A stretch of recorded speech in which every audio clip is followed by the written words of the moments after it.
Well, first of all, she was my great aunt, and she was my grandmother's youngest. And I remember her just really a very glamorous woman who would host fabulous parties. And she also taught ballet, and she taught me how to sit properly and which utensil to eat with. And she was big on etiquette, and that's who my aunt was to me.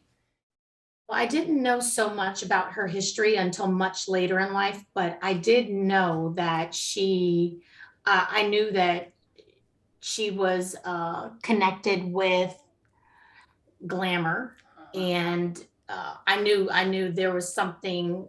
There was a connection with glamour she had.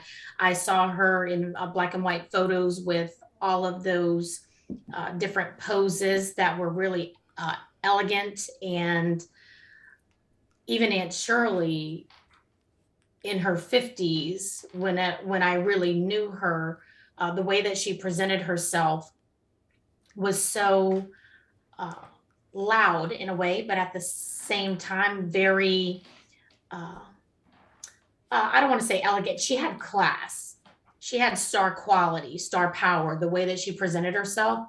And she was someone important to know, period. And I didn't know why. I just knew she was an important person.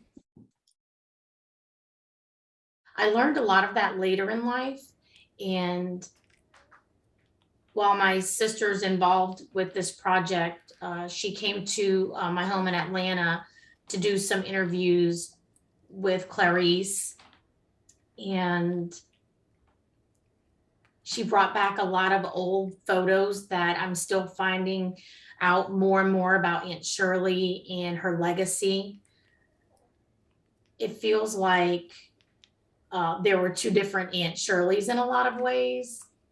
She was the Chicago Aunt Shirley, the aunt. And I remember going to her home, shiny floors, a shag rug. She was a smoker. She smoked so much. She had a drink in one hand and a cigarette in the other, and really just kind of had this party vibe about her. And and so Aunt Shirley brought us to the Bahamas, and her house and the colors, and she would take us to the beach and took me to different burlesque shows. I think it was a burlesque show on the island. And yeah, and she it was at Playboy Casino. Uh, it was really interesting because Aunt Shirley never really learned how to sign. And I remember one of several things she could sign was the word wrong, but she would she would sign wrong, wrong, ironically.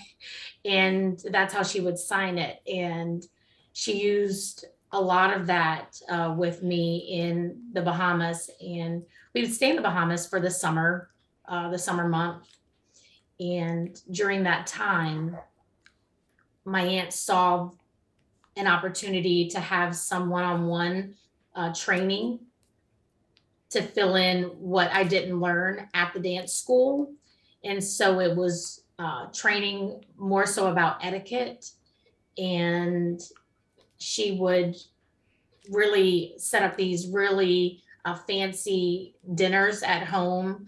And the same day at the beach, we'd be there all day swimming and playing and showering.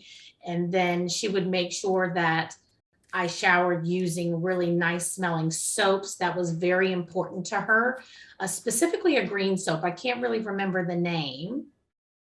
Yeah, it was a certain type of green shower gel that had a specific scent. It was German. And how that my hair was braided and made sure that it looked very nice. And special guests were coming for, as if special guests were coming for dinner, but it was no one. It was just me and my sister. And we used we wore dresses, like sleeping gowns almost. And there was, I mean, it was really some heavy training, as you can tell.